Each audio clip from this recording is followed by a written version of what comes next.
Bismillahirrahmanirrahim. Assalamualaikum warahmatullahi wabarakatuh.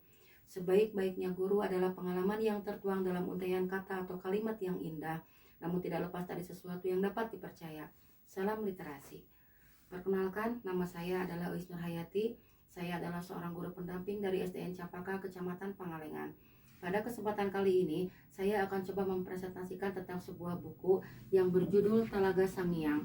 Pada bulan Februari ini, saya akan mencoba mempresentasikan tentang sebuah buku yang saya baca, yaitu Talaga Sangiang yang dikarang oleh Kak Setiawan dan Usyabuddin. Pada kesempatan kali ini, saya akan mengambil 3 aspek apa yang penting dari buku tersebut. Yang pertama adalah alasannya, kenapa saya memilih buku tersebut. Yang kedua adalah isi dari buku cerita yang saya baca. Yang ketiga adalah hikmah yang dapat saya ambil dari buku cerita tersebut. Alasan saya memilih buku tersebut adalah karena saya ingin mengetahui asal mula terbentuknya legenda Talaga Sangiang, yang mana legenda Talaga Sangiang tersebut berada di Kampung Wates, Talaga, Majalengka, yang mana menurut yang saya dengar, talaga tersebut memiliki sebuah misteri yang tersimpan rapih di balik sekelumit sejarahnya itu, di mana sejarahnya tersebut sangatlah menarik untuk dicari asal muasalnya, yang saya dengar dari banyak orang. Cerita yang tersebar di Jawa Barat tersebut merupakan sekelumit sejarah yang tersimpan dengan rapih, yang dimana di balik cerita tersebut terdapat misteri-misteri. Isi cerita dari buku yang saya baca tersebut adalah tentang Raden Panglurah, yang mana beliau merupakan keturunan putra Prabu Siliwangi. Raden Panglurah adalah seorang yang sangat lekat dengan ajaran agamanya, yang mana Prabu Siliwangi pada waktu tersebut memeluk agama Hindu. Raden Panglurah sering melakukan tapa di Gunung Cibitung, Ciamis.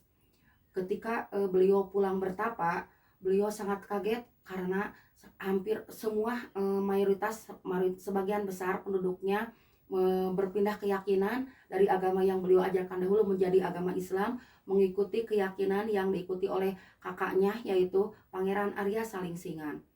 Raden Panglurah merasa sangat sakit hati dikarenakan sebagian besar penduduknya itu malah berpindah agama.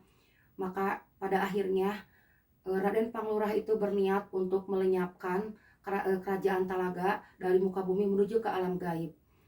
Raden Panglurah itu ingin menyusul Prabu Siliwangi dan 41 abdi setianya untuk membuat kerajaan Talaga Bumi tidak ada lagi di muka bumi.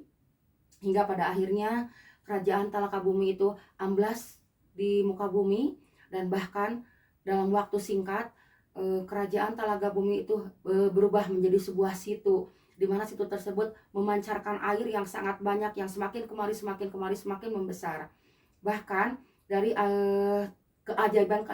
keajaiban pun terjadi pada saat itu.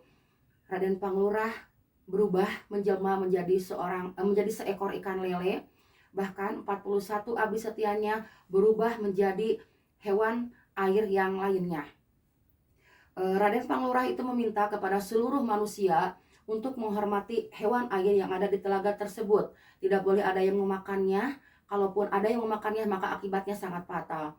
Bahkan ketika ada hewan air tersebut yang meninggal, maka harus diurus seperti layaknya menghormati dan mengurus jenazah manusia. Telaga situ yang menjadi situ yang dibuat oleh Raden Panglurah tersebut kemudian diberi nama Talaga Sangiang oleh Pangeran Arya Salingsingan, di mana Talaga Sangiang itu artinya adalah telaga tempat menghilang ayahnya, yaitu yang bernama Prabu Siliwangi, dan adiknya yang bernama Raden Panglurah. Hikmah yang dapat saya ambil dari cerita Talaga Sangiang ini adalah, hikmahnya adalah bahwa janganlah meloncat tinggi sebelum kita mempelajari dasarnya terlebih dahulu. Untuk menjadi seorang yang gagah perkasa, yang hebat, yang sakti mandraguna, tetapi bukanlah harus menjadi sesuatu yang seperti apa gitu, tetapi harus adalah orang yang harus bisa menahan nafsu amarahnya. Untuk bekal dalam menghadapi kematian adalah keberuntungan ketika kita membawa iman dan takwa. Rugilah jika kita meninggal jika kita menghadapi kematian dengan tanpa membawa iman dan takwa. Demikianlah presentasi yang dapat saya sampaikan pada kesempatan kali ini. Semoga bermanfaat bagi semua. Apabila ada kesalahan, itu mutlak dari kesalahan saya sendiri, dan apabila terdapat kebenaran, itu adalah kebenaran yang benar-benar terungkap dalam buku Legenda Telaga Sangyang ini. Sekian, wassalamualaikum warahmatullahi wabarakatuh.